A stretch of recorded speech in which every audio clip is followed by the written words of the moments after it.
My name is Jacob Peterson, and I'm 65 years old. The story I'm about to tell you is not about grief, it's about war. It began 1 week after I buried my wife of 40 years. My son and my daughter-in-law called an inheritance meeting. They sat across from me in the boardroom built on my sweat and my wife's soul and made their demand.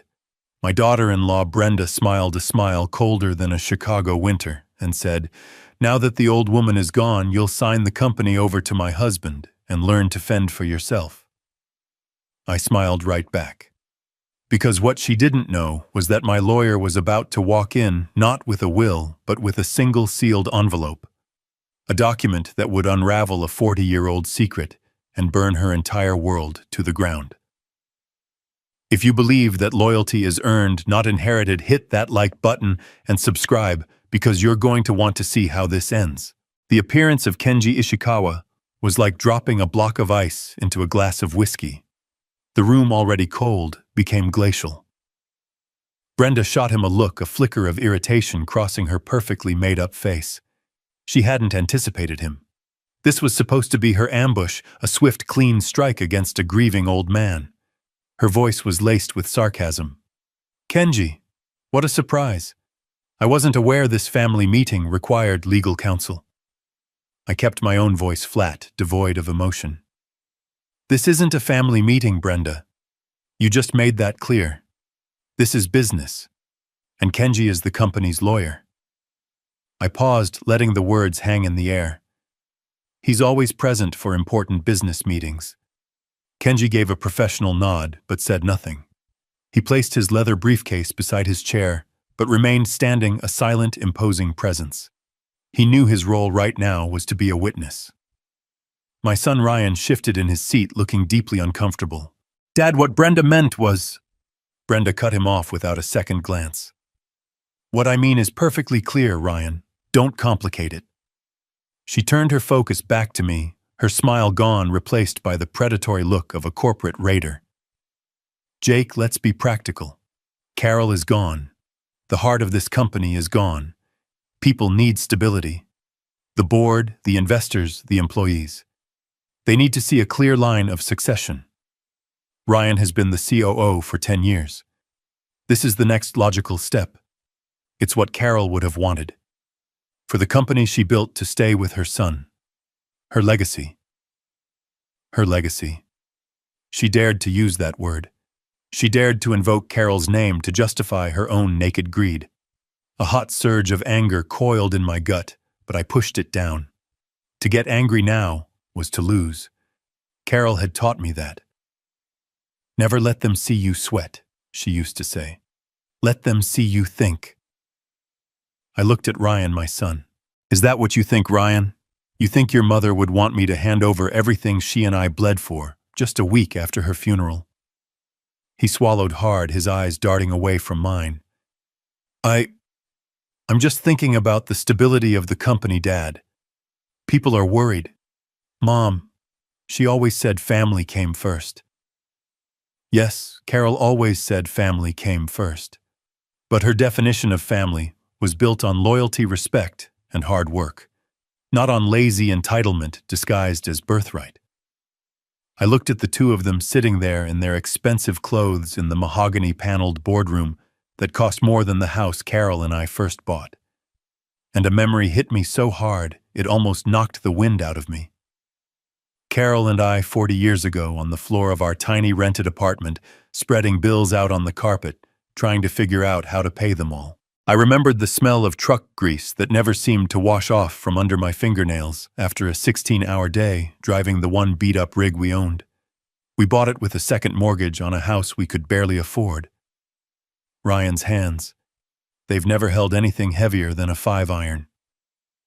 I took a deep breath, pulling myself back to the present. "Why the rush, Brenda?" I asked the question quietly. It seemed to throw her. She was expecting an argument, a fight, not a simple logical question.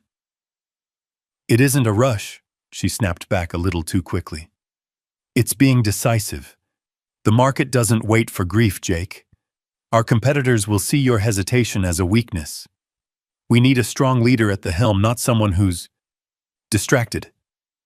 She said that last word with a disgusting amount of fake pity. Distracted. I raised an eyebrow. I was burying my wife. That's not a distraction, Brenda. It's called being human. You should try it sometime. The tension in the room crackled. Ryan looked like he wanted the floor to swallow him whole. Brenda's eyes narrowed. The mask was slipping. You know exactly what I mean. You're 65. You're tired. For the last few months while Carol was sick, you let things slide at the company. Everyone saw it. The performance reports don't lie. And there it was. Her trump card. She'd been gathering her ammunition. She'd been planning this for months, just waiting for the moment my wife took her last breath. The sheer coldness of it was breathtaking. I stood up, planting my palms flat on the gleaming surface of the table. I could feel the weight of 40 years in that wood. I have given my entire life to this company. I said, my voice low, but carrying to every corner of the room. I was here when it was one truck and a dream. I was here when we landed our first major contract. I was here when we almost went bankrupt in 2008. And I was here holding the hand of the woman who built this with me during her final days. And I don't regret a single second of it. I locked my eyes on Brenda's. I'm not going anywhere. I am the CEO and chairman of the board of Peterson Freight. Ryan will remain the COO. That is final. I turned to my lawyer. Thank you for coming, Kenji. It was a dismissal. Kenji nodded and began to pack his briefcase. Brenda shot up from her chair, her face flushed with rage. You can't do this. The board. I cut her off. I own 51% of the voting shares, Brenda. I am the board. This meeting is over. A dead silence fell. Brenda stared at me, her eyes burning with a hatred so pure it was almost impressive. Her confidence was gone, replaced by the raw fury of a predator who has had her kill snatched away. Fine, she hissed, her voice dripping venom. Play it that way, old man. We'll see how long you last when the board sees your latest performance reviews. You're a relic, Jake. And relics belong in a museum, not in the CEO's chair. With that, she turned on her heel and stormed out, dragging a stunned and silent Ryan behind her. The slam of the door echoed in the silence. I stood alone in the vast, empty room. The grief for my wife, a weight I thought couldn't get any heavier, was now compounded by the bitter taste of betrayal. I sank back into my chair, suddenly feeling every one of my 65 years. Brenda was right about one thing. I was tired. But she was wrong about everything else. I was no relic. And this wasn't the end. This was the beginning of a war. A war that Carol, in her own brilliant way, had already prepared me to win. I didn't go home after the meeting. I couldn't. The silence in that house, the house I had shared with Carol for 30 years, would have been too loud. Instead, I drove to a small, dimly lit coffee shop in a part of town Brenda wouldn't be caught dead in. It smelled of old books and burnt coffee. It was perfect. Start with any vendors or consultants who've been hired without my direct approval. Any new accounts that were opened in the last 18 months. I want to know who they're talking to, who they're paying. I leaned back, the vinyl of the booth creaking under my weight. Brenda thinks I'm a relic. She thinks I'm too lost in my grief to see what she's doing. I want you to use that. Let her think I'm weak. While she's planning her coronation, I want you to build her gallows. Kenji simply nodded, writing it all down. He didn't ask why. He didn't ask if I was sure. 20 years as my lawyer, he knew how I operated. He knew that when I gave an order like this, it was because the war had already begun. As I watched him make his notes, my mind drifted. Carol's face appeared in my memory, as clear as if she were sitting right next to me. I remembered a conversation we had about a year ago, sitting on our back porch, watching the sunset. I had just approved a new marketing initiative that Ryan and Brenda had pitched. I was proud of Ryan for taking the lead. But Carol had been quiet, a small, thoughtful frown on her face. "What is it, honey?" I had asked. She had looked at me, her eyes which could see right through anyone filled with a familiar worry. "It's Brenda," she had said softly. "I don't trust her, Jake." I had sighed. It was an old argument. "She's ambitious, Carol. That's a good thing. She pushes Ryan." Carol had shaken her head slowly. "No, it's more than ambition. She looks at Ryan and she doesn't see a husband. She sees a stock option. She looks at Peterson Freight and she doesn't see a family legacy. She sees a prize to be won." I had dismissed it at the time, told her she was being too harsh, that she was just being a protective mother. Now, sitting in that dingy coffee shop, her words echoed in my head with the force of a prophecy. She had seen it all. She had seen the vulture in Brenda long before I did. I had been blinded by my love for my son and my desire for a peaceful family. I see now she wasn't being harsh. She was being observant, and I had let her down by not listening. A wave of regret washed over me, so powerful it almost took my breath away. But regret wouldn't win this fight. Kenji looked up from his notebook, his expression serious. "I'll get started immediately, Jake. I'll be discreet. They won't see it coming." I gave him a grim nod. "Good," I said, my voice harder than I intended. "Make sure of it." This was for Carol. I would not let the woman who saw my son as a stock option inherit the empire my wife had helped me build. I would protect her legacy, even if it meant tearing my own family apart to do it. 3 days passed in a blur of forced normalcy. I went to the office. I signed papers. I sat in meetings and nodded at projections on a screen that meant nothing to me. Every face I saw was a question. Was this person loyal? Did they know what Brenda and Ryan were planning? The entire company, my life's work, suddenly felt like a hostile country. I was sleeping in my home office on a leather couch that smelled of old paper and Carol's faint perfume. I couldn't bear our bedroom. Not yet.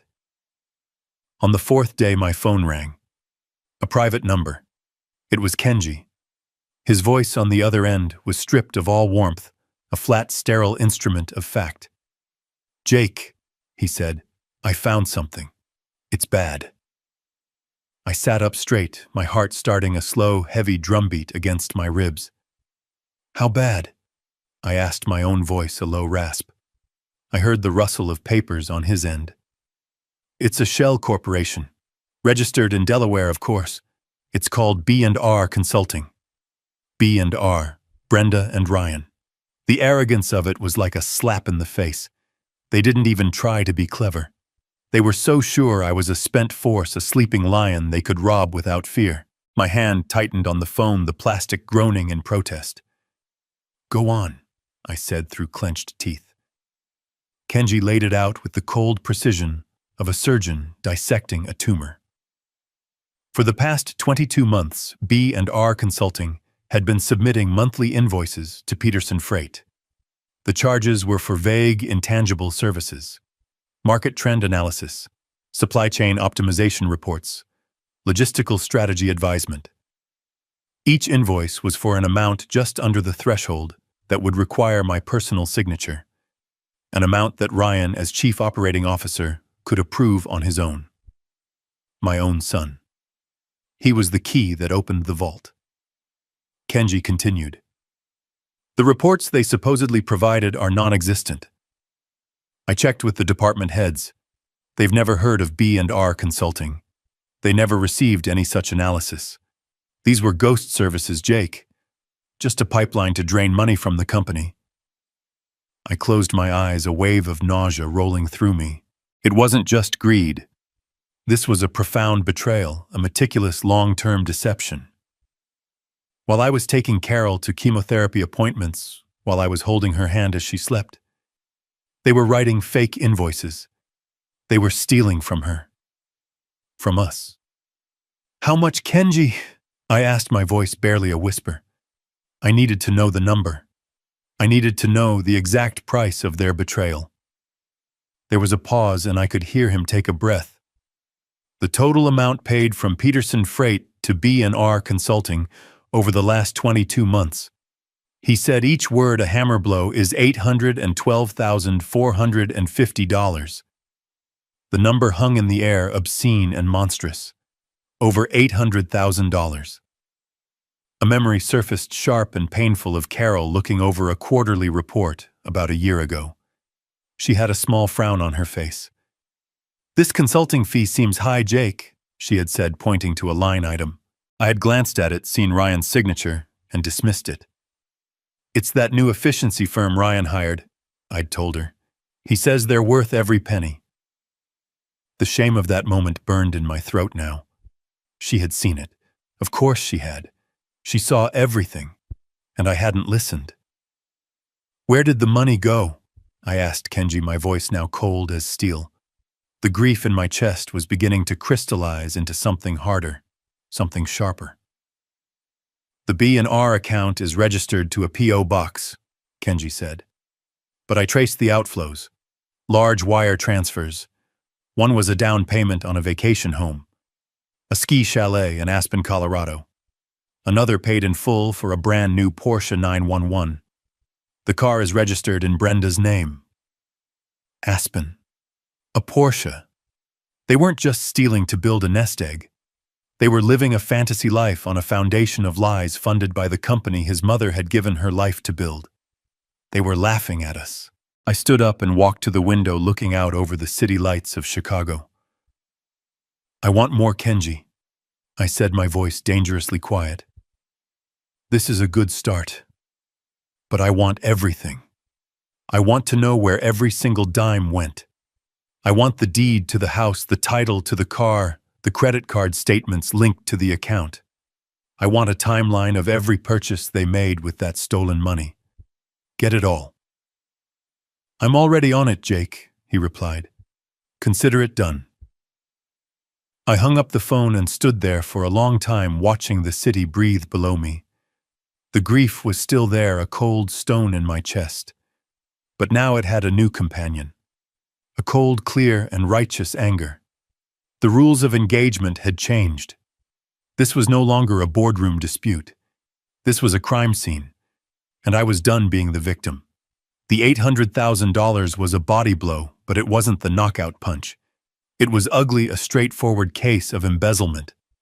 But it felt incomplete. It felt like a symptom of a deeper disease. Brenda was greedy, yes. Ryan was weak, yes.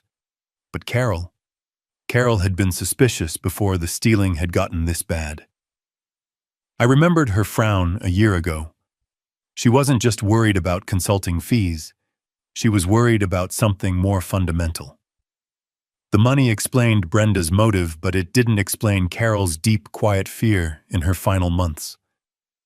I needed to understand what Carol knew, and Kenji, with all his financial trackers, couldn't find that. There was only one person left who had been inside that room with us, someone who had seen the unfiltered truth of our family's final days. Maria Sanchez, Carol's private nurse. I drove to her house in Pilsen, a small, neat brick bungalow on a street lined with families. It was a world away from the cold glass and steel of my downtown office. I found her in her small, immaculate garden, tending to her roses. When she saw me, her eyes, normally so bright, filled with a deep sadness. She was a woman of 60, with a kind face etched with laugh lines, but now those lines just looked tired. She wiped her hands on her apron and came to me, pulling me into a hug that felt more real than any I had received in weeks. "Jacob," she said, her voice thick, "I am so sorry for your loss. She was a light." We sat on her small porch drinking chamomile tea she insisted on making. For a few minutes, we just talked about Carol. Not the CEO, not the matriarch, but the woman. The woman who loved bad detective novels. The woman who hummed Frank Sinatra songs off-key when she was concentrating. The woman who knew the names of all Maria's grandchildren and asked about them every single day. "She adored you, Maria," I said, my own voice rough with an emotion I hadn't let myself feel in days. "You were more than her nurse. You were her best friend." Maria's eyes watered. She dabbed at them with a tissue. And she was mine, she whispered. In those last months, we talked about everything. Life, death, our children. She looked up, her gaze suddenly sharp. She was so proud of you, Jacob. How you built everything from nothing. But she was worried. My heart quickened. This was it. Worried? I prompted gently, not wanting to scare her off. About what? Maria hesitated, twisting the tissue in her hands. She looked down at her lap. She made me promise not to say anything. She did not want to cause you more pain. You were already carrying so much. Maria, I leaned forward, my hands clasping on the table between us. Whatever it is, I need to know. Brenda and Ryan, they are trying to take the company. They are saying I'm not fit to run it. They say it's what Carol would have wanted. Maria's head snapped up, her sadness replaced by a sudden fierce anger that took me by surprise. What? She gasped. That is a lie, a wicked lie. She clutched the cross around her neck. She was worried about them. She was worried about what they would do after she was gone.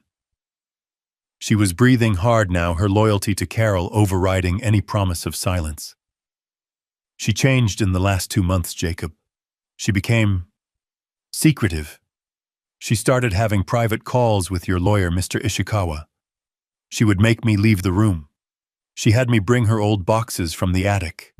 Company papers, ledgers, things from years and years ago. I thought she was just reminiscing. Maria's eyes filled with tears again. But it wasn't reminiscing. It was an investigation. She would sit up late with her magnifying glass going over these old documents. She would get so tired, but she wouldn't stop. She kept muttering, "It doesn't add up. It just doesn't add up." My blood ran cold. She had been investigating them. While she was dying, she was using the last of her strength to find the truth she felt, but couldn't yet prove. And, I pushed, did she find what she was looking for? Maria shook her head, her face a mask of confusion. I don't know, she never told me. But there is one more thing. She stood up, her expression suddenly fearful, as if she was breaking a sacred oath. She made me promise. She said, Maria, if anything happens, if they move against him, and if Jake ever needs to know the whole truth, I want you to give him this. She went inside her small house. I could hear her moving around, opening a drawer, her footsteps hesitant. She came back out a moment later. Her hand was clenched tight. She opened it and placed a single small tarnished key on the table between us. It wasn't a house key. It looked like a key to a safe deposit box. She told me, do not give it to him unless he is in trouble. He will be in pain. I don't want to add to it if I don't have to. But if he needs to fight, this will be his shield and his sword. Those were her exact words, Jacob. I stared at the key. It was so small, so insignificant. But I could feel the weight of it, the weight of my wife's love and her foresight. She hadn't just been suspicious. She had been planning. She had been laying a path for me, a set of breadcrumbs to follow from beyond the grave. The $800,000 was just the beginning. This key was the real story. She said you would know where it belongs, Maria whispered. She said it was to an old box she kept at the First National Bank downtown. A box she opened before you were even married. I picked up the key, its cold metal biting into my palm. A box from before our marriage. A secret Carol had kept for over 40 years. The fight wasn't just about money anymore. It was about a truth Carol had died protecting. And I was about to unearth it. Thank you, Maria, I said, my voice thick. You have no idea what you've done.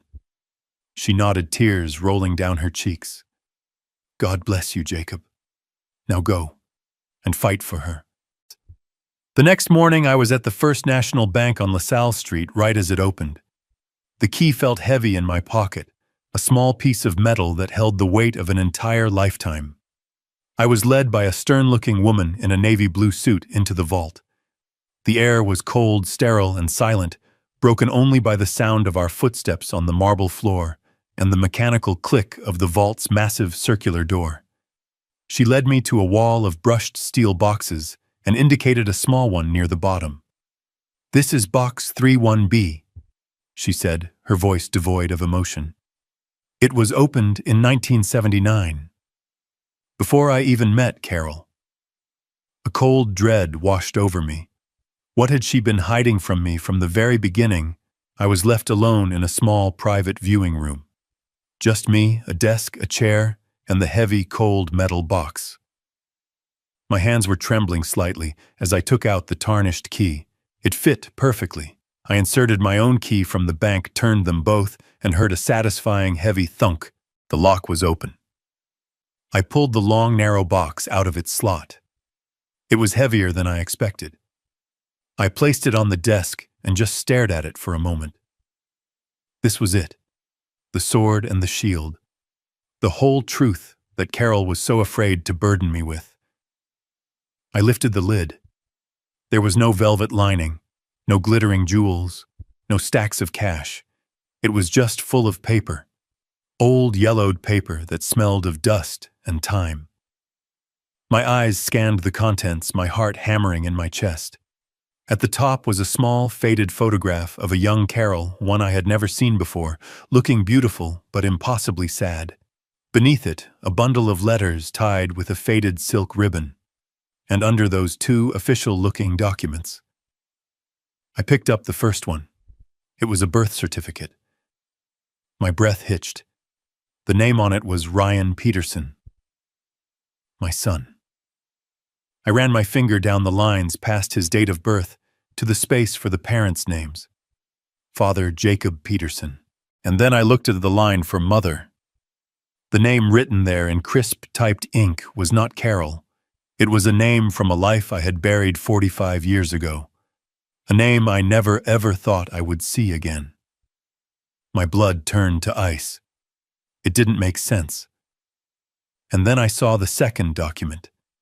It was a set of adoption papers, dated 6 months later, legally transferring all parental rights of the child Ryan Peterson to one Carol Chenoweth. At the very bottom of the box, almost hidden, was a small leather-bound diary. I recognized Carol's handwriting on the first page, but it was the looping, hopeful script of a young woman I had just started to fall in love with. The fraud, the $800,000. All of it evaporated from my mind. This was the real secret. And I was about to read it in her own words. My hands were shaking. I opened the small leather-bound book. The first page was dated April 10th, 1983, just 2 months before we were supposed to get married. Her handwriting was the looping, hopeful script of the woman I was falling in love with. I started to read, and my world tilted on its axis. "I found out today," she wrote. "Jake, my Jake, the man I am going to build my life with, had a moment of weakness, a mistake, a stupid, drunken mistake 9 months ago that I could have forgiven. I could have screamed and cried, and we would have moved past it. But it's not just a mistake anymore. That mistake has a name. His name is Ryan. He has a child. With a woman from his past, a woman he swore meant nothing, a woman who showed up on his doorstep today holding a baby." I had to stop my breath catching in my throat. I remembered that day. The sheer animal panic. I had told Carol, but I hadn't told her everything. I had told her it was a lie, a shakedown. I had lied to her. I read on my shame a physical weight in my chest. He lied to me.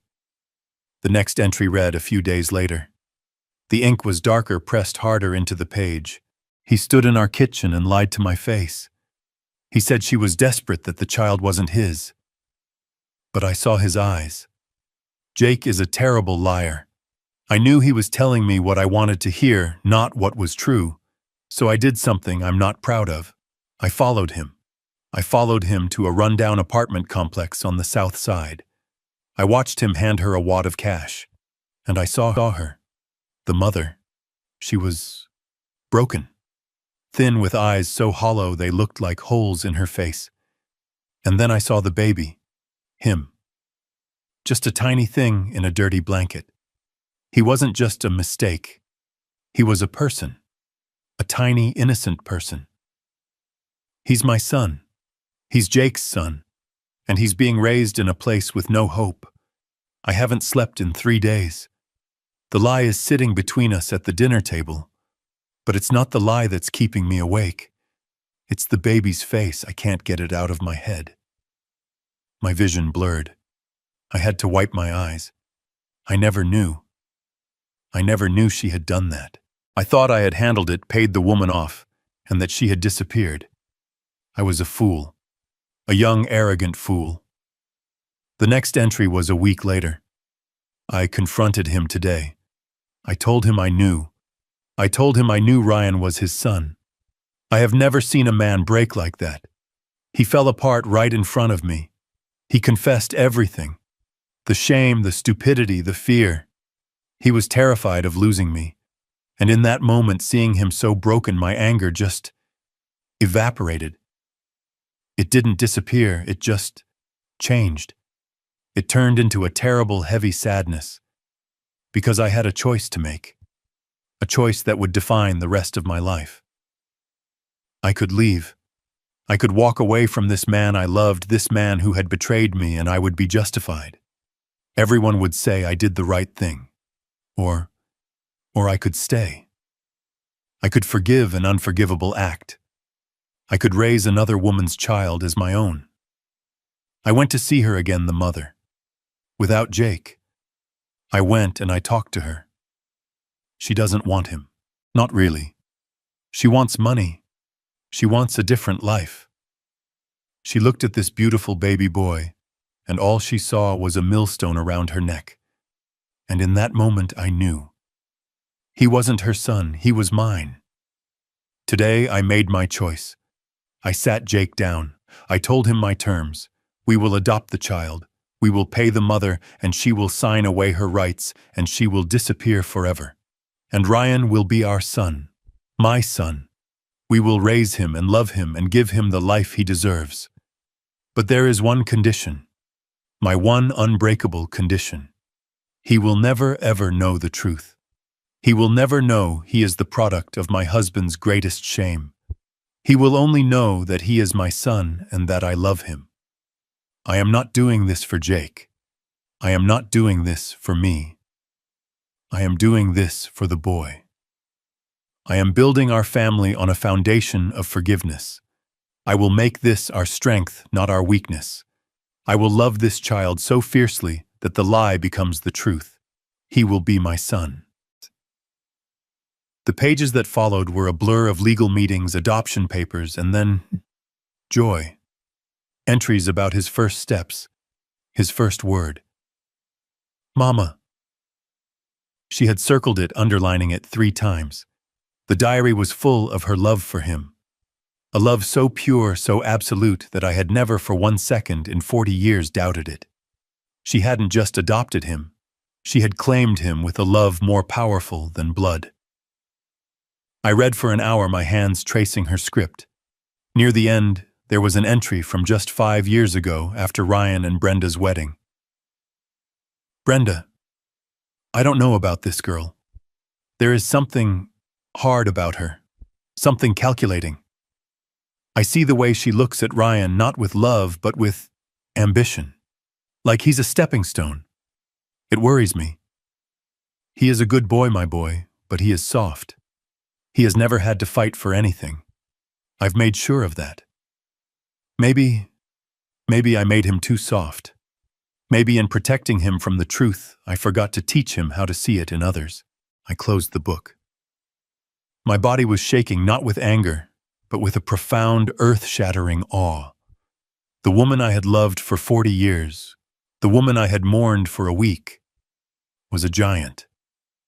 Her capacity for love, for forgiveness, was something I couldn't even comprehend.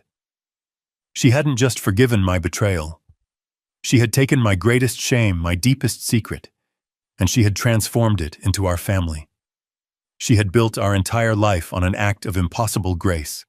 And now the very son she had saved, the son she had loved as her own, was siding with a woman who wanted to destroy everything she had built. The stealing the $800,000, it was all layered on top of this. A betrayal of a sacrifice I had never even known she'd made. I sat there, in the cold, silent vault, holding the diary to my chest. And for the first time since her funeral, I wept. I wept for her strength. I wept for my own blindness. And I wept for the son I was about to lose. I spent the next 2 days in a daze. The world outside my window moved on, but I was trapped in the cold, silent vault of the First National Bank, reading my wife's words over and over. Her diary sat on the mahogany desk in my home office, a silent testament to a 40-year-old act of love. I would pick it up, trace her handwriting with my fingertips, and try to comprehend the sheer scale of her sacrifice. The house no longer felt just empty. It was filled with the ghost of a truth I never knew existed. The doorbell rang on the third evening, a sharp, impatient sound that sliced through my quiet contemplation. I knew who it was before I even looked at the security camera. I opened the door and Brenda pushed past me without a word, her face a mask of thunder. Ryan followed her and looking like a teenager who had been dragged to the principal's office. "What the hell is this, Jake?" Brenda began spinning around to face me in the foyer. She didn't even bother with a greeting. My corporate American Express was declined. At Nordstrom. Rome, do you have any idea how humiliating that is? Ryan, looking miserable, chimed in. Dad, some of my accounts are frozen too. Kenji's office sent a memo. We can't approve the new fleet purchase. We can't even approve payroll for the West Coast Logistics Department. What is going on? Brenda sneered, taking a step closer. This is your little game, isn't it? You lost in the boardroom, so now you're going to burn the whole company down out of pure spite. Is this your grand plan, to drive Peterson Freight into the ground just so we can't have it? Carol would be disgusted by what you're doing to her memory. I just looked at them. I listened to her shrill accusations and I felt nothing. The anger I should have felt, the rage at her audacity, simply wasn't there. It had been burned away by the truth in that diary, replaced by a profound, weary sadness. I saw them not as villains but as children. Ignorant children playing with matches in a house soaked in gasoline. I let her finish her tirade, letting the ugly words hang in the air between us, echoing in the high-ceilinged foyer that Carol had designed. When she finally ran out of breath, her chest heaving, I slowly turned my gaze from her and looked directly at Ryan. My son. The boy Carol had loved so fiercely, it reshaped her entire life. My voice when I spoke was quiet, but it seemed to command all the air in the room. I'm just protecting your mother's legacy. Brenda let out a short, incredulous laugh. Her legacy is the company, you senile old fool. I didn't look at her. I didn't even acknowledge she had spoken. I kept my eyes locked on Ryan. Her entire legacy, I repeated slowly, letting each word land with its own weight. The parts you know about, and the parts you don't. I let the silence stretch, letting the implications sink into the space between us. Then I delivered the blow, a question that was also a weapon. Are you sure you know what that legacy is, son? The effect was instantaneous. It was like I had spoken in 2 different languages at once. Brenda's face contorted, first in confusion, then in pure rage. What is that supposed to mean? Stop talking in riddles. What are you hiding? But Ryan didn't hear her. He just stared at me, his face suddenly pale. The word legacy had hit him in a way it couldn't hit Brenda. For her, it was a synonym for money and power.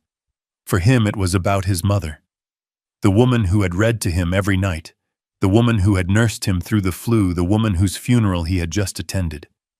My question had bypassed his greed and struck something deeper. Something he couldn't name. A flicker of genuine doubt, perhaps even a pang of guilt, crossed his face. He was thinking about his mother, truly thinking about her, and he was realizing that he didn't have an answer to my question. I held his gaze for a moment longer. The accounts are under a temporary administrative review, I said, my voice now shifting to the cool, detached tone of a CEO. It is a standard procedure recommended by legal counsel to protect the company's assets during a period of leadership transition. It's just business. I turned and started walking back toward my office. Now, if you'll excuse me, I have a lot of work to do. I left them standing there in the foyer, Brenda fuming and speechless, Ryan looking lost and utterly confused. I didn't need to show them the door. The power in the room had shifted completely and irrevocably. They hadn't come here and cornered a grieving widower. They had walked into a minefield they didn't even know existed. And I had just shown them the first tripwire.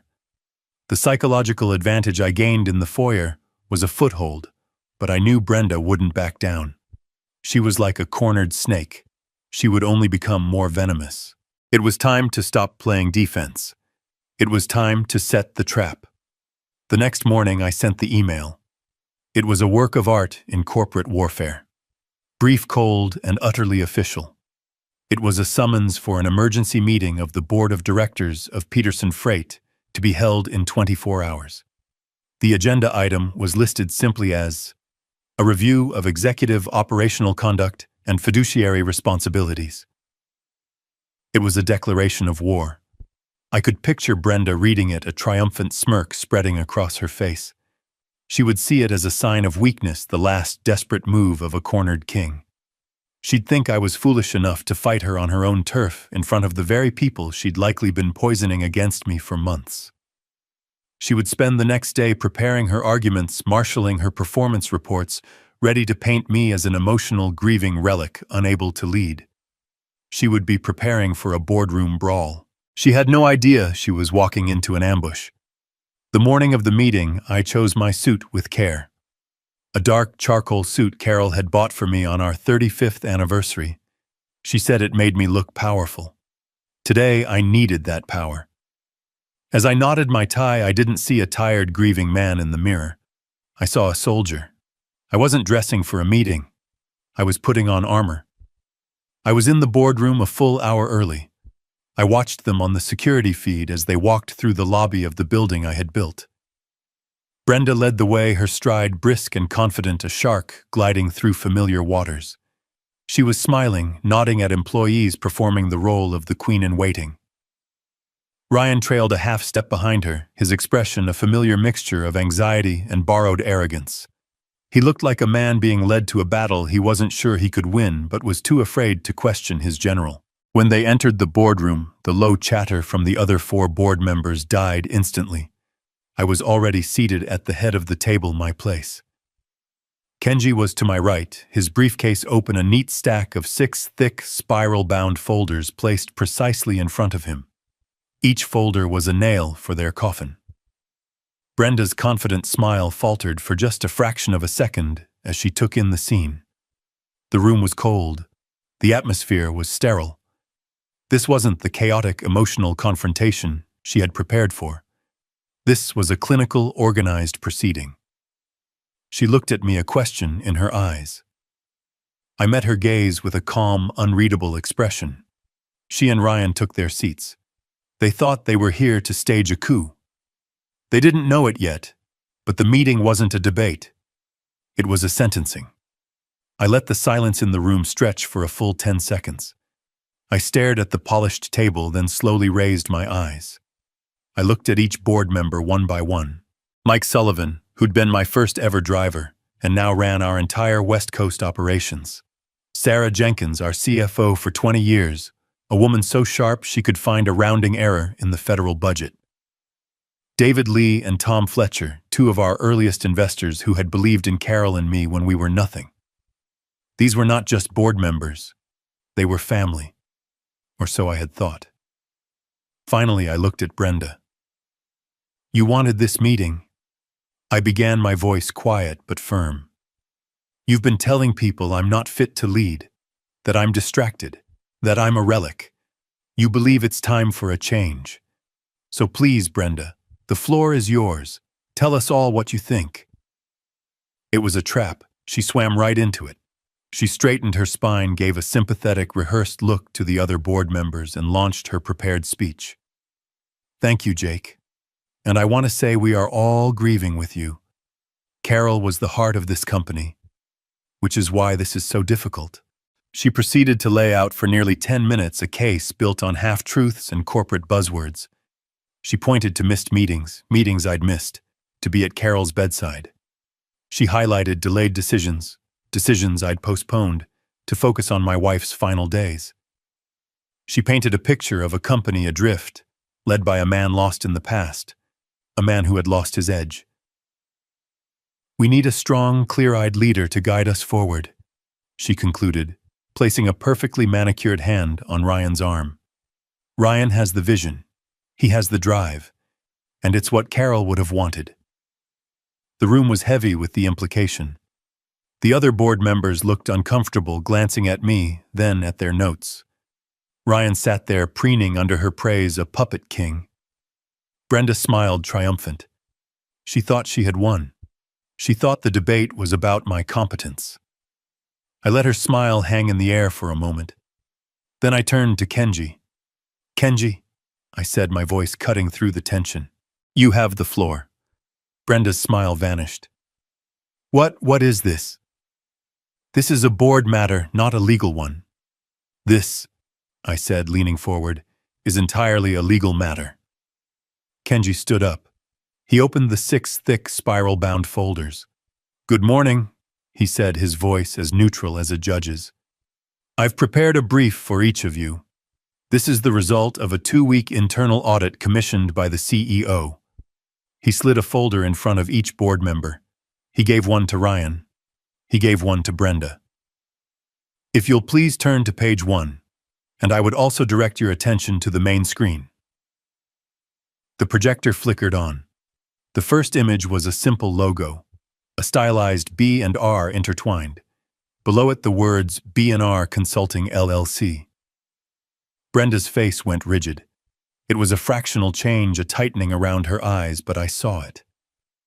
Ryan, however, went visibly pale. He looked at the screen, then at the folder, then at me, his eyes wide with a dawning animal panic. B&R Consulting, Kenji began, is a limited liability corporation registered in Delaware 22 months ago. He clicked to the next slide. It was the registration document. The registered agents and sole proprietors, he continued, are Brenda Peterson and Ryan Peterson. Sarah Jenkins, our CFO, let out a small, sharp breath. Kenji, what is this? Please turn to page 3, Kenji said, his voice unwavering. What you are looking at is the first of 22 invoices submitted by B&R Consulting to Peterson Freight. The screen filled with an invoice for $45,000. The service rendered logistical strategy advisement. As you'll note, Kenji said, the amount is just under the $50,000 threshold that requires a sign-off from the CEO, an amount that can be approved solely by the COO. He clicked. The next invoice, $42,000. Market trend analysis. Click. $48,000. Supply chain optimization report. Click. Click. Click. For 5 solid minutes, Kenji clicked through invoice after invoice, all for vague, intangible services, all signed and approved with Ryan's digital signature. Mr. Sullivan, Kenji said, looking at Mike, our head of operations. Did you ever receive a supply chain optimization report from B&R Consulting? Mike shook his head, his face turning a dangerous shade of red. Never heard of him, he growled. Mrs. Jenkins, Kenji turned to our CFO. Did our marketing department receive any market trend analysis from this entity? Sarah was already flipping through her own copy of the report, her face pale. No, she said, her voice shaking with rage. This is fraud. But where did the money go?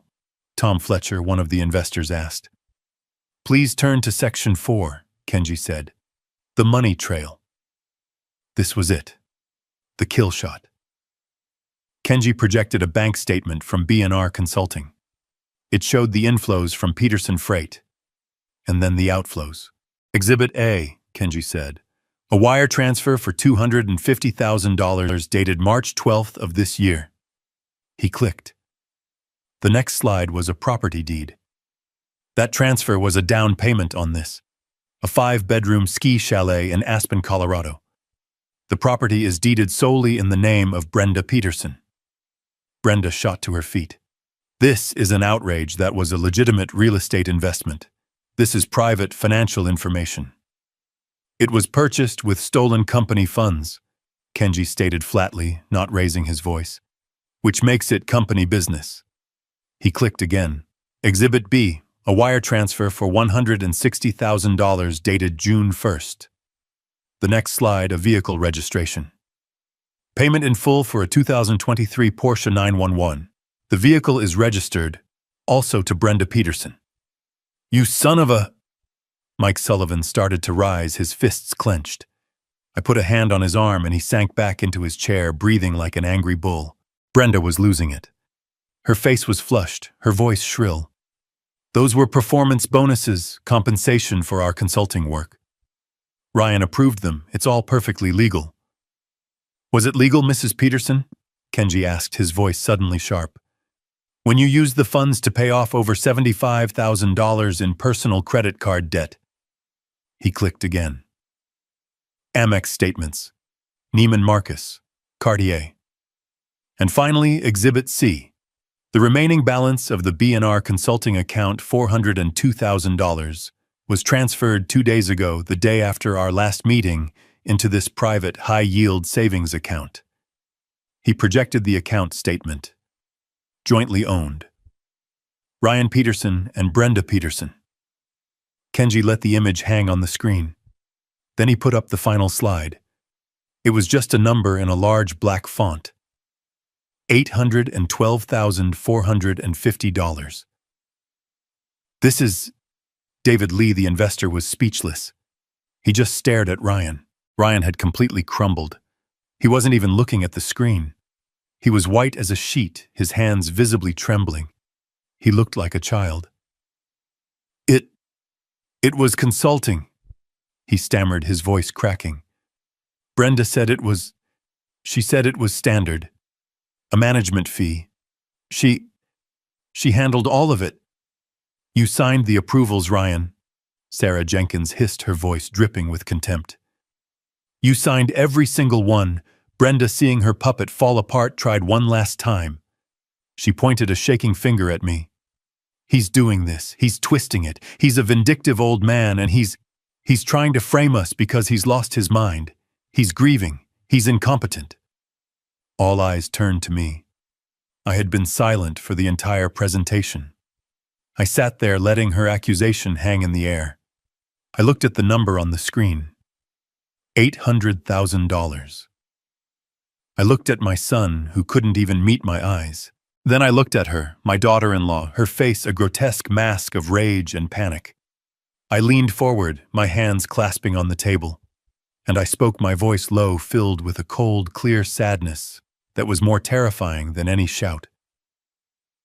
You are correct about one thing, Brenda. I was grieving. I paused, letting the room hold its breath. Kenji, can you please go back to the timeline of the invoices? Kenji clicked. The dates popped up. March, April, May, June, July. While my wife, I said, my voice dropping, was in a hospital bed learning she had weeks to live, you were writing invoices for market trend analysis. I pointed to the April transfer. While I was holding her hand, listening to her tell me she was scared. You were wiring a down payment for your house in Aspen. I pointed to the June invoice. And in the week we brought her home for hospice. The week I didn't sleep. The week I sat by her side and watched the strongest person I have ever known fade away. You were signing off on a check for your new Porsche. I stood up. The room was deathly silent. Even Brenda was speechless, her mouth half open, the blood draining from her face. I looked at Ryan. This, I said, my voice thick with a grief he couldn't possibly understand, is the legacy you were trying to protect. My words fell into a silence so profound, it was like a physical weight. Every person in that room was frozen. Mike Sullivan was staring at his own clenched fists on the table, his knuckles white. Sarah Jenkins had her hand over her mouth, her eyes filled with a mixture of pity and absolute disgust fixed on Ryan. David Lee and Tom Fletcher, the investors, just looked stunned, as if they couldn't process the sheer cold-blooded treachery. Brenda stood there, her mouth still half open, her face pale. The mask of the powerful executive was gone, replaced by the naked, ugly face of a common thief caught in the act. And Ryan, my son. He finally looked up at me, his eyes streaming with tears. He didn't look like a 40-year-old COO. He looked like he was 5, a little boy who had just broken his mother's favorite vase and knew he was in terrible, terrible trouble. "Dad," he whispered the word, a pathetic squeak. I didn't know. I didn't know about the dates. She handled everything. I just signed. Brenda, seeing him crumble, seemed to snap back to life. But her rage was gone, replaced by a desperate, frantic panic. She turned on him, her voice a venomous hiss. "You knew! You weak, pathetic fool, you knew! You loved the money, you loved the car I bought you! Don't you dare put this on me!" I didn't, he cried, covering his face with his hands, sobbing openly now. I thought it was just bonuses." It was a pathetic, disgusting spectacle. A husband and wife tearing each other apart to avoid the falling blade. I had seen enough. "That is enough," I said. My voice wasn't loud, but it cut through their frantic whispers like a scalpel. They both fell silent. I looked at the board members.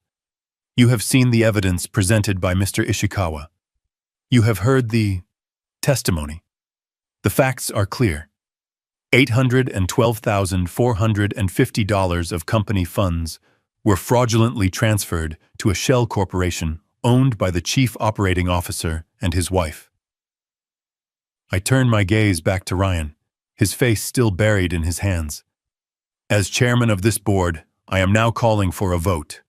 I will make 3 motions." Mike Sullivan slammed his open palm on the table, making the water glasses jump. "A vote," he growled, his face purple with rage. "Jake, to hell with a vote. Let me throw them out myself. This is a disgrace to Carol's memory. A disgrace." "Mike," I said, holding up a hand, "everything will be done by the book. Everything will be official.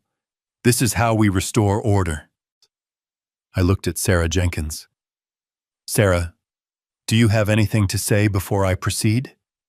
She took a shaky breath, removing her hand from her mouth. She looked directly at Ryan.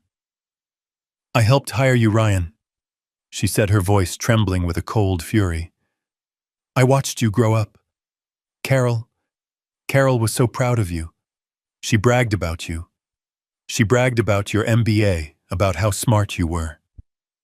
She shook her head, her eyes welling with tears of anger.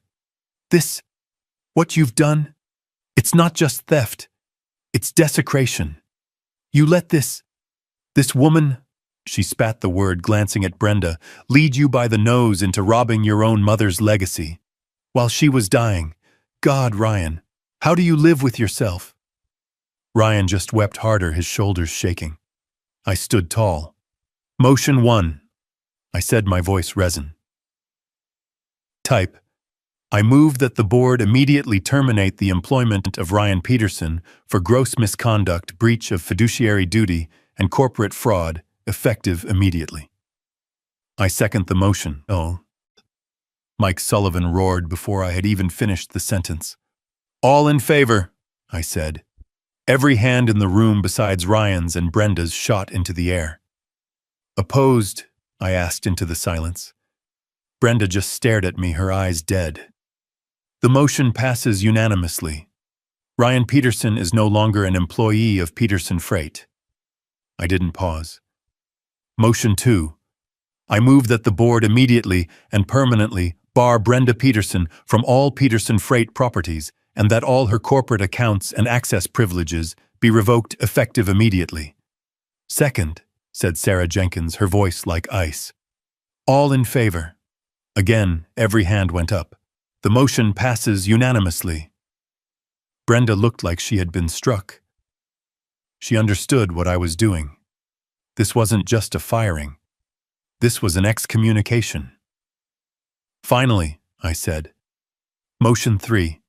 I move that the board authorize our legal counsel, Mr. Kenji Ishikawa, to pursue all available civil and criminal charges against Ryan Peterson and Brenda Peterson to recover the $812,450 plus damages and to cooperate fully with the district attorney's office in their inevitable prosecution. I second it, said Tom Fletcher, the investor, his face grim. All in favor. Every hand went up. The motion passes unanimously. It was done. In less than 3 minutes, their lives as they knew them were over. Brenda was staring at me, her face a blank mask of shock. The reality of what had just happened was crashing down on her. The money, the house, the car, the charges, the jail time. Ryan was still just crying. A broken 40-year-old child. I pressed a small button on the console in front of me. It buzzed the security desk in the lobby. Kenji, I said, please hand over the evidence binders to the security officers when they arrive. They will escort Mr. Peterson and Mrs. Peterson from the building. The door opened, and 2 uniformed security officers stepped inside. They were large men, and their presence suddenly made the room feel very small, very real. Jake, Dad, please, Ryan whispered, looking up at me, his face a mess of tears and snot. Please don't do this. I'm sorry. I'm so sorry. I looked at him. My son. The boy Carol had saved. The boy I had raised. And I felt a vast, empty ocean of pity and disgust. Sorry doesn't bring back the money, Ryan. I said, my voice flat. And it damn sure doesn't honor your mother's memory. You made your choice. You signed the papers. I nodded to the guards. They are no longer employees or guests. Please see them out. One guard stepped toward Ryan, and the other toward Brenda. Brenda, in a final pathetic burst of defiance, snatched her purse. You don't have to touch me, I'll walk, she spat. She strode out of the room, her head held high, a queen in a fantasy of her own making, even in her absolute defeat. Ryan, however, couldn't even stand. The guard had to gently but firmly lift him by the arm. Dad! He cried out, one last desperate plea. I turned my back to him. I couldn't look at him. I faced the window looking out over the city Carol and I had built. I heard him being led out, his sobs echoing down the hall until the heavy boardroom door clicked shut, sealing them out of my life, out of her company forever. The disarmament was complete. After the heavy door clicked shut, the silence that flooded the boardroom was absolute. It was a vacuum heavier and more profound than the silence of my empty home. The other board members, Mike, Sarah, David, and Tom, had filed out quietly one by one, each placing a hand on my shoulder as they passed. They offered their support, their faces grim, their eyes full of a shared sense of violation. Kenji was efficiently packing the remaining binders into his briefcase, a quiet professional who had just detonated a bomb and was now cleaning up the debris. But I just sat there, at the head of the table that had been mine for 40 years. I stared at the empty chair where Ryan had sat, at the overturned water glass he'd knocked over in his panic. I felt no triumph. There was no surge of victory, just a vast cold emptiness and a profound bone-deep weariness. I looked at the number still glowing on the projector screen. $812,450. It was a massive sum, but it felt insignificant. I looked at the timeline of the invoices. March, April, May, June. And suddenly, it all clicked into place, not as a random series of thefts, but as a meticulously laid path of breadcrumbs. Carol. This wasn't my counteroffensive. It was hers. Every single step I had taken in the last 2 weeks, I realized I hadn't been walking alone.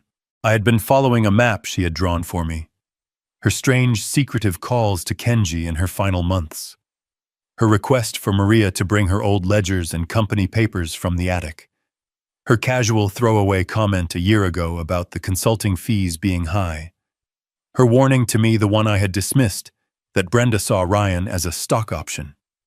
She had seen it. She had seen the rot long before I did. She knew she was dying. She knew I would be blinded by my grief. And she knew better than anyone that my love for Ryan was a weakness Brenda would exploit.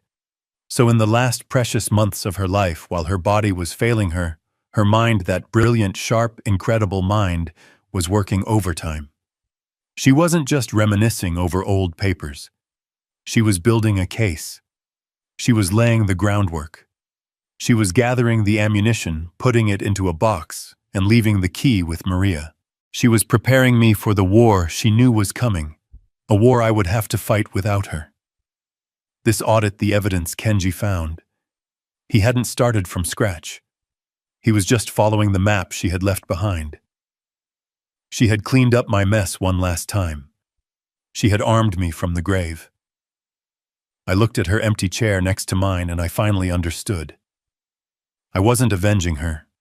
I was just finishing the job she had started. The call didn't come from me. It came from Kenji. A week after the board meeting, a week of deafening, suffocating silence, he contacted their new and presumably very expensive lawyer. He proposed a meeting. A final opportunity. His email read, to discuss the separation terms and the pending civil litigation. It was a perfectly baited trap, and I knew Brenda would swim right into it. I knew exactly how her mind worked. She was a transactional creature. To her, everything was a negotiation. She would see this as a lifeline. She'd be convinced that I wouldn't really want the humiliation of a public criminal trial. Father sues son for embezzlement. The headlines would be terrible for the Peterson Freight brand. She would think she was coming to barter. She would trade her silence for my mercy. She would try to leverage her marriage to Ryan, her status as the mother of my grandson, to avoid jail time, and maybe, just maybe, walk away with some kind of severance. She still thought this was about the $800,000. She still believed she had a card left to play. And Ryan would just be there, a hollowed-out shell dragged along by her desperate, frantic hope. Kenji's office was on the 50th floor, a glass box of steel and gray marble that overlooked the Chicago River. It was nothing like my warm, mahogany-paneled office. This place was cold, sterile, and impartial, the perfect, unforgiving setting for what was about to happen. I was already seated at the head of the long glass conference table when they were shown in. Kenji sat to my right, his posture as rigid as the skyline behind him. The door opened. They looked diminished. The week had not been kind. Brenda's usual designer power suit was replaced by something less sharp, something that looked store-bought. Her makeup was applied a little too thickly, a brittle mask of defiance painted over a base of pure animal panic. Ryan was worse. He looked like a ghost. He was unshaven, his eyes were red-rimmed and hollow, and he wouldn't look at me. He just shuffled in and collapsed into the chair furthest from me, as if trying to make himself small to disappear into the expensive upholstery. Brenda, however, arched right up to the table and dropped her purse on it with a loud thwack. "All right, Jake," she said.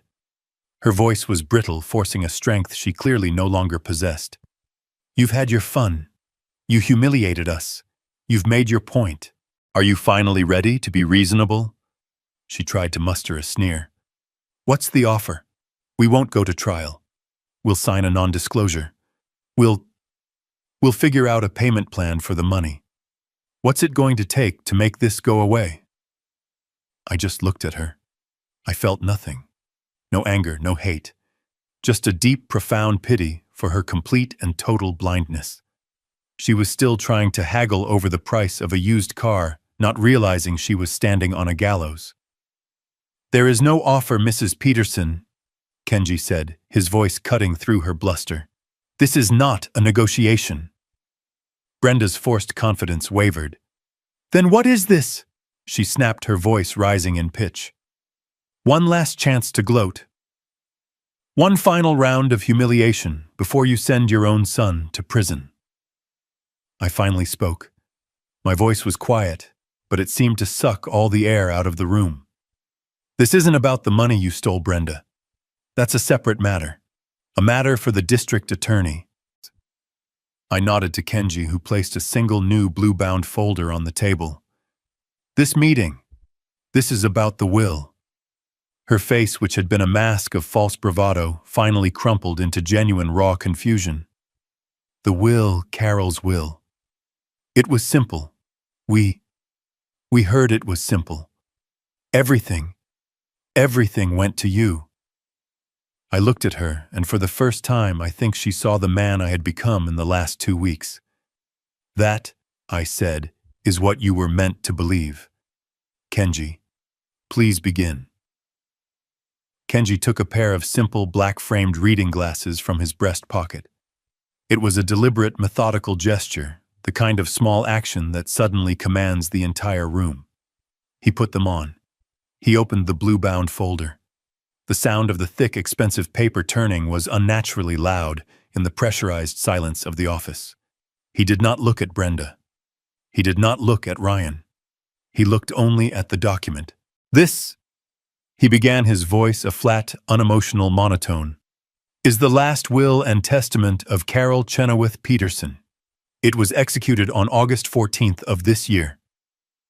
Ryan, who had been staring at his own hands, looked up. His hollow eyes finally showed a flicker of confusion. August, he whispered. That was 2 months before she... Brenda's eyes narrowed. 2 months, she repeated, her voice sharp. She signed a new will 2 months ago. I watched the gears turning in her head. She was recalculating. A new will signed while she was sick. She was probably thinking Carol had cut me out or given everything to charity in a fit of emotion. Her mind couldn't even conceive of the truth. This document, Kenji continued as if they hadn't spoken, revokes all previous wills and testaments in their entirety. I will, with your permission, skip the preliminary articles regarding the disposition of personal effects and move directly to the primary articles concerning the major assets. Get on with it, Brenda snapped. Kenji turned a page. Article 3. All personal liquid assets, including, but not limited to, all bank accounts, money market accounts, and stock portfolios held solely in the name of Carol Chenoweth Peterson. Bequeath in full to my beloved husband, Jacob Peterson. Brenda let out a small, almost triumphant sigh of relief. She visibly relaxed in her chair. See, she said, forcing a smile at Ryan. It's the same. It all goes to Jake. So what is this? What's the point of this drama, Jake? I said nothing. I just waited. I knew what was coming. Kenji held up a single finger, a silent command for her to be quiet. Please, Mrs. Peterson, I have not finished. His voice was like a chip of ice. That was Article 3. We are now on Article 4. This article, he said, pausing to look over his glasses at her, concerns my client's controlling interest in Peterson Freight Incorporated. Specifically, the 51% of voting shares she inherited from her father, Mr. David Chenoweth, and which are, as stipulated by her prenuptial agreement with Mr. Peterson, her sole and separate property. Brenda's smile vanished. Her head tilted. Her separate property. I could hear the cold dread in her voice. The $800,000 had been stolen from the company. But this was Carol's personal stake. A stake that was by law completely untouchable by me or by Ryan. What about the company? She stammered. Kenji looked back down at the page. Article 4, Section A. All shares mentioned are to be placed into a newly formed entity upon my death, to be named the Peterson Legacy Trust. He read through a dense paragraph of legal jargon describing the trust's structure, its fiduciaries, its tax implications. Brenda was fidgeting, her panic rising. Get to the point, she almost yelled. Kenji turned the final page of the document. I am at the point, Mrs. Peterson. I am at Article 4, Section B. He paused again, a long, agonizing silence. It is, he said, what my client referred to as the bloodline clause. The what clause? Brenda's voice was a high-pitched squeak. Kenji raised his voice slightly, as if he were addressing a courtroom, and he read very, very slowly, enunciating every single syllable. The controlling interest of Peterson Freight, the aforementioned 51%, shall only be transferred in part or in full from the Peterson Legacy Trust to an heir or heirs who can provide definitive biological and genetic proof of being of my direct bloodline. The silence that followed was so complete I could hear the faint hum of the air conditioning. Ryan just sat there, his face a complete blank, the words not computing. He was too slow, too insulated from reality to grasp the implication. But Brenda was different. Her face was a storm of rapid conflicting emotions, confusion, fear, and then a sudden desperate realization. She looked at Kenji. She looked at me. She looked at Ryan. And then she let out a short, barking, ugly laugh. A bloodline clause. What is this Game of Thrones that's just Ryan. It's just a fancy vindictive legal way of saying it goes to her son, our son. She was nodding, reassuring herself. Right, Jake. She looked at me, desperate for confirmation. This is just another sick, twisted game. You're trying to scare us. She turned on Kenji.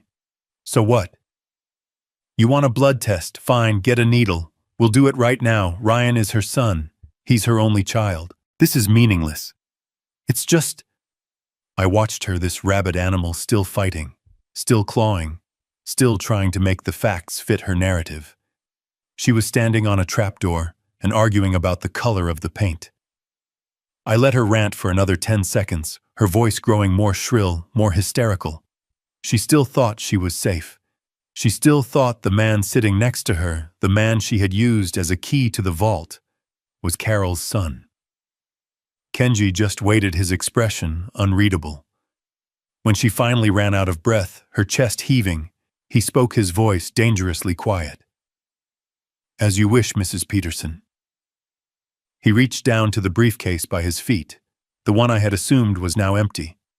He pulled out a single thick, sealed manila envelope, the same envelope I had seen in the boardroom.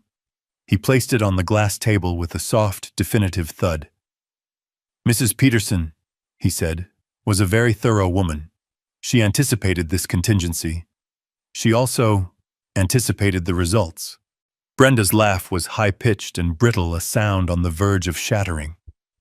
Anticipated? What did she leave? A sworn statement? A lock of his baby hair? This is insane. Ryan is her son. Kenji's face remained an impassive mask. He didn't respond to her hysteria. He simply, and very deliberately, broke the seal on the manila envelope. He reached inside and pulled out a single folded document. A lab report. As I said, Kenji continued, his voice cutting cleanly through her rising panic. Mrs. Peterson was a very thorough woman. In her final weeks, she was concerned about the company's future. She was concerned about discrepancies. She authorized, as part of her estate, planning a full genetic audit of her direct lineage. She provided her own sample, of course. He then turned his gaze cold and sharp as a surgeon's scalpel directly to Ryan. And Ryan, she requested a sample from you as well. Do you recall about 3 months ago when your mother insisted you have a full executive physical at Northwestern? She was so worried about your health, she said. Ryan, who had been a ghost in the chair, blinked. My physical. With Dr. Evans, yes. She said she was worried about my cholesterol. Indeed, Kenji said. She was. She also, under a private medical directive, had the lab run a full comparative DNA panel against her own sample. She wanted to confirm her legacy, to ensure the bloodline clause was ironclad. Kenji unfolded the paper. This, he said, holding it up, is the result of that comparative panel from Northwestern Memorial Hospital's certified genetics lab. He didn't need to read the whole thing. He just read the summary. His voice was flat, devoid of any drama, which only made the words more devastating. Conclusion, he read. The sample provided by Mr. Ryan Peterson and the sample provided by Mrs. Tusha, Carol Peterson, shows 0 common genetic markers consistent with a mother-son relationship. The probability of maternity is 0.00%. The world stopped. Ryan just stared. His mouth opened, but no sound came out. He looked like a fish gasping for air, his mind completely unable to process the words. He looked at me, his eyes wide, begging me to say it wasn't true.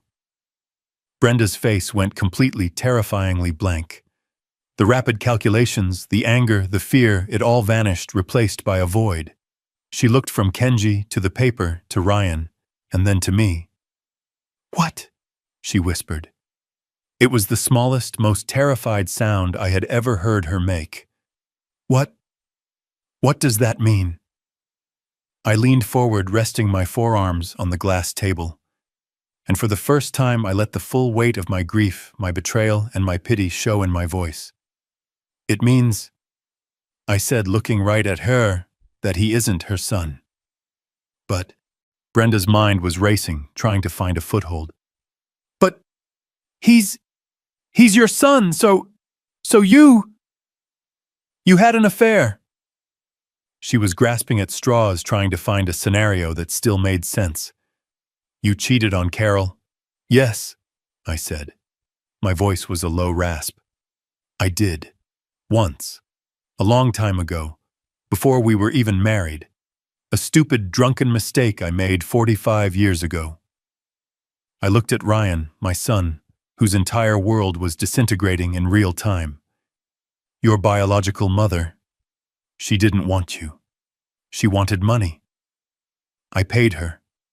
I thought that was the end of it." I turned my gaze back to Brenda, whose face was now a mask of pure, horrified confusion.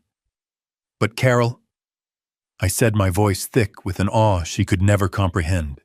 "Carol knew, she knew the truth, and she forgave me. She went and she found him. She legally adopted him. She raised him. She loved him. My God, she loved him more fiercely than any mother I have ever known. She loved him as her own. She made him her son in every way that mattered. But," and here my voice turned to cold steel, "she couldn't make him her blood. And her will, the will she wrote, is based on blood, not on love." The finality of it hit Brenda like a physical blow. She staggered back, clutching the table. "No," she whispered. "No. So he gets nothing. The company. He gets nothing. He gets nothing from her trust," Kenji stated flatly. "Then who?" Brenda shrieked, her voice cracking into a hysterical scream. "Who gets it? If not Ryan, then who? Did she have another kid? A secret kid?" Her laugh was a raw, broken sound. "This is insane. There is no one else." I just looked at her. I looked at my broken son, who was rocking back and forth, whispering, "No, no, no," to himself. I had dreaded this moment. I had dreaded this pain. But Carol had known. She had planned for this too. She had known that the truth in all its devastating, cleansing power was the only way. "You're right, Brenda," I said, my voice quiet again. "He wasn't her only child." Brenda froze. Her eyes snapped to mine. "What?" The door to the conference room opened. It hadn't been locked. Kenji had arranged for this. A woman stepped in. She was in her early 40s, perhaps 42, 43. She was tall, with an air of quiet, professional confidence. She had dark hair, a kind, intelligent face, and my breath hitched. She had Carol's eyes, the same shape, the same depth, the same piercing intelligence. She was dressed not in a power suit, but in the practical, no-nonsense green scrubs of a doctor, a white lab coat thrown over them, a stethoscope draped around her neck. She looked like she had just come from a hospital floor. She looked at me, at Kenji, and then at the two broken people at the table, her expression one of polite professional curiosity mixed with a deep underlying sadness. Brenda stared at her. "Who the hell are you, Timout? This is a private meeting." Kenji stood up. "Brenda Peterson, Ryan Peterson," he said, his voice taking on a formal tone of introduction. "Allow me to present Dr. Ann Wallace.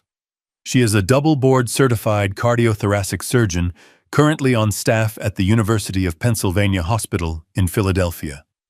He paused, letting the title settle in the air. Then he delivered the final killing blow. "She is also," he said, gesturing to the doctor, "the biological daughter of Carol Chenoweth Peterson. The child she gave up for adoption when she was 19 years old, long before she ever met you, Jake. And as of this morning, the sole verified biological heir to the Peterson Legacy Trust. She is the new owner of 51% of Peterson Freight." The name hung in the air, a final unanswerable fact. Dr. Ann Wallace. Carol's daughter. The true heir. Brenda's face, which had been a mask of raw confusion, crumpled. It didn't happen all at once. It was a slow-motion collapse. Her mouth opened and closed, but the shrill, demanding voice was gone. All that came out was a small, dry gasp, like a burst of dust. She looked at Dr. Wallace, this calm, intelligent woman in her scrubs, and her mind simply broke. The intricate web of lies, of manipulations, of long-term planning, of entitlement, it all tore apart in a single instant. This woman's very existence was a reality Brenda could not fit into her world. "No," she whispered. It wasn't a denial. It was a plea for the world to make sense again. "No, you're lying. This is a trick. Jake, you hired her." She pointed a shaking finger at Anne. "She's an actress.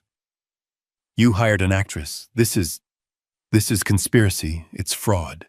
Her voice climbed the scale, becoming high and thin, the sound of a violin string stretched to its breaking point. "We'll sue you. We'll sue all of you. We'll demand a test. That won't be necessary, Mrs. Peterson," Kenji said, his voice quiet, but laced with the cold finality of an executioner. "Dr. Wallace was located by Mrs. Peterson herself over 6 months ago. They met. They reconciled. And they coordinated this entire transition of legacy. The DNA confirming Dr. Wallace as Carol's biological daughter has already been certified and is appended to the will. It is ironclad. There is nothing to fight." That was the last blow. The word ironclad. Brenda's wild-eyed panic just deflated. All the fight, all the venom, all the ambition that had defined her entire being evaporated in a single ragged exhale. She sank into her chair, not sitting, but collapsing, as if her bones had turned to jelly. She put her head in her hands, her shoulders starting to shake. But this wasn't the sound of grief. It was the dry, ugly, racking sob of pure, absolute loss. The sound of a gambler who had bet everything on a sure thing only to watch the house take it all. She had lost the money. She had lost the company. She had lost her future. She was nothing. And Ryan, my son. He hadn't moved. He hadn't reacted to Dr. Wallace's entrance at all. He was still locked in that first moment of devastation, the moment he learned the woman he worshipped wasn't his mother. He was just gone. He was rocking back and forth in his expensive chair, his eyes wide and unseeing, staring at the glass wall behind me. He was whispering, but not to us, to himself. She wasn't my mom. It wasn't real. He was a 40-year-old man, a COO, a husband. And in that moment, he was just a terrified little boy, lost in a forest he didn't understand. His world hadn't just been taken from him. It had been revealed as a lie he had lived for 40 years. Brenda had lost her fortune. Ryan had lost his very soul. They were destroyed and the war was over. The aftermath was not swift, but it was absolute. Justice, I've learned, is not a lightning bolt. It is a slow, grinding machine. The civil suit to recover the stolen $800,000 was a given. Kenji filed it before Brenda and Ryan had even left the parking garage. But that was just the beginning. As promised, Kenji turned over the entire meticulously prepared case to the district attorney's office. Criminal charges were filed within the month: grand larceny conspiracy to defraud and multiple counts of wire fraud. Faced with prison time and with every bank account frozen, Brenda's true nature took over. There was no loyalty. There was no us. She turned on Ryan with the savagery of a cornered animal, filing for divorce, immediately claiming she was the victim, coerced by a weak-willed husband. Their divorce was a short, ugly war between two drowning rats, ending with her walking away with nothing but her own legal bills. The Aspen house and the Porsche were seized and liquidated by the company to partially cover the stolen funds. She was left exactly as she started, with nothing but her own venom and a pending criminal record. Ryan was a different story. He was a broken man. He didn't fight. He pleaded guilty to every single charge, his confession, a quiet, pathetic whisper in the courtroom. He had lost his mother, his wife, and his entire identity in the span of a few weeks. He had nothing left to lie for. Given his full cooperation and perhaps a father's quiet plea to the DA for leniency, the judge went easy on him. He avoided prison. He was sentenced to 5 years of probation, 2,000 hours of community service, and a court-ordered restitution plan that he would likely be paying for the rest of his life. He lost his job, his money, and his name. He was forced at 40 years old to get a menial job at a logistics warehouse, finally learning the feel of real work on his hands. It wasn't victory. It was just consequences. The board was satisfied. The cancer had been removed, and the company was safe. A few months passed. The Chicago winter had thawed into a cool, hopeful spring. I found myself walking the grounds of the Peterson Freight Depot, the rumble of trucks, a familiar, comforting sound. But I wasn't alone. Beside me walked Dr. Ann Wallace. She had flown in for the quarterly board meeting. We had been talking, hesitant at first, but now, more easily. We were two strangers bound by the ghost of a woman we had both loved in profoundly different ways. She would have been so proud of you, you know. I said, my voice a little rough. What you do, saving lives. Anne smiled a small, sad smile that was so much like Carol's it made my heart ache. She told me she was proud of you, Anne replied softly. She said you were the only man she'd ever met who had built an empire with his own hands and kept his soul. I had to stop a wave of emotion threatening to overwhelm me. Anne stopped with me, her gaze kind. She had no intention of running the company. Her work, her calling, was in Philadelphia. We had agreed with the board to hire a new professional CEO while she would serve as the new chairwoman, protecting her mother's legacy from afar. She was the smart one, I finally managed to say. She planned all this. She saved her company. And I think she saved me too. Anne looked up at the big blue Peterson Freight logo on the side of the warehouse. She saved all of us, Jake, she said. She gave us a chance to build something new, something based on truth. I looked at her, my daughter, this incredible woman I was just beginning to know.